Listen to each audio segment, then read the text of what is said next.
Today I am going to summarize another book, this time by Henry L. Roediger III and Mark A. McDaniel, two leading experts in cognitive psychology and learning science. The title of the book is Make It Stick, often associated with the idea of memorizing everything, and its core message is powerful. Effective learning is not about working harder, but about working smarter. It's not about rereading or highlighting endlessly.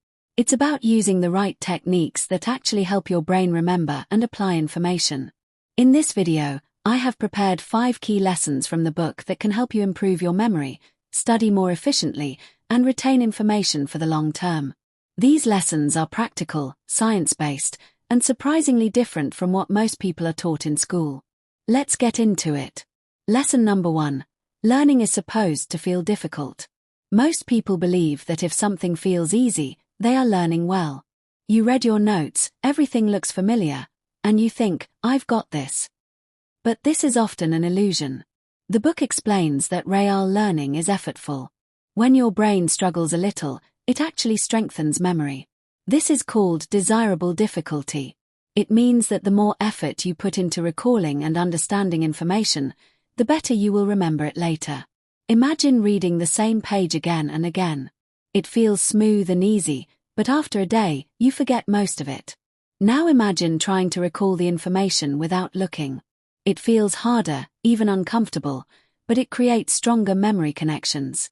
The key idea here is that difficulty is not a sign of failure. It's a sign of learning. Tip number 1. Don't rely only on rereading. Tip number 2. Challenge yourself to recall information from memory. Tip number 3. Accept that struggle is part of the process. Lesson number 2. Active recall beats passive review. One of the most powerful techniques in the book is active recall. Instead of just looking at information, you actively try to bring it back from memory. Think about the difference. Passive review is when you reread notes, highlight text, or watch explanations. Active recall is when you close the book and ask yourself, what do I remember? Or how can I explain this? For example, after studying a topic, pause and try to summarize it without looking. Write down everything you can remember. Then check what you missed. This simple habit dramatically improves retention. Another example, instead of reading definitions, turn them into questions. Test yourself regularly. This forces your brain to work harder and strengthens memory pathways. The problem is that active recall feels harder, so people avoid it. But that's exactly why it works. The effort you invest now saves you time later. Lesson number 3. Spacing is better than cramming. Many students rely on cramming, studying everything at the last moment. It might help in the short term, but the information fades quickly. The book shows that spacing your learning over time is far more effective. When you revisit material after some time has passed, your brain has to work to retrieve it again. This strengthens memory. Imagine studying something today, then reviewing it tomorrow, then a few days later. Each time you come back, you reinforce the knowledge. Over time, it becomes more stable and easier to access. Spacing also helps you see information from different perspectives. Instead of memorizing mechanically, you begin to understand more deeply. A practical tip is to create a study schedule. Don't try to learn everything in one session. Break it into smaller parts and spread it out. Even short sessions can be powerful if they are consistent. Lesson number 4. Mix your practice.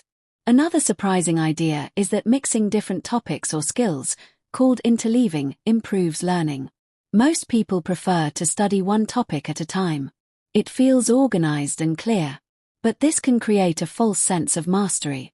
You get used to the pattern and stop thinking deeply. When you mix topics, your brain has to constantly adjust. It has to decide which method to use and how to apply it. This makes learning more challenging, but also more effective. For example, instead of solving 10 similar problems in a row, mix different types of problems. This forces you to think and choose the right approach. Another example, if you are learning multiple subjects, don't block them completely. Rotate between them. This keeps your brain active and improves long-term retention. The key idea is that variation creates stronger learning. Even if it feels messy, it leads to better results. Lesson number 5. understanding beats memorization. Many people think memory is about storing information. But the book emphasizes that understanding is just as important. When you understand something deeply, you can explain it, apply it, and connect it to other ideas. This makes it easier to remember. One powerful technique is elaboration. Ask yourself questions like, why is this true? Or how does this connect to what I already know? This builds deeper meaning. Another technique is explaining concepts in simple terms, as if you are teaching someone else. If you can explain it clearly, you truly understand it. Also, use examples. Abstract ideas are harder to remember. When you connect them to real situations, they become more concrete. The goal is not just to memorize facts, but to build a flexible understanding that you can use in different contexts. To summarize, the main message of this book is simple but transformative. You don't need more time to learn better. You need better strategies. Instead of relying on easy methods like rereading, focus on active recall. Instead of cramming, use spacing. Instead of repeating the same thing, mix your practice. And instead of memorizing blindly, aim for deep understanding.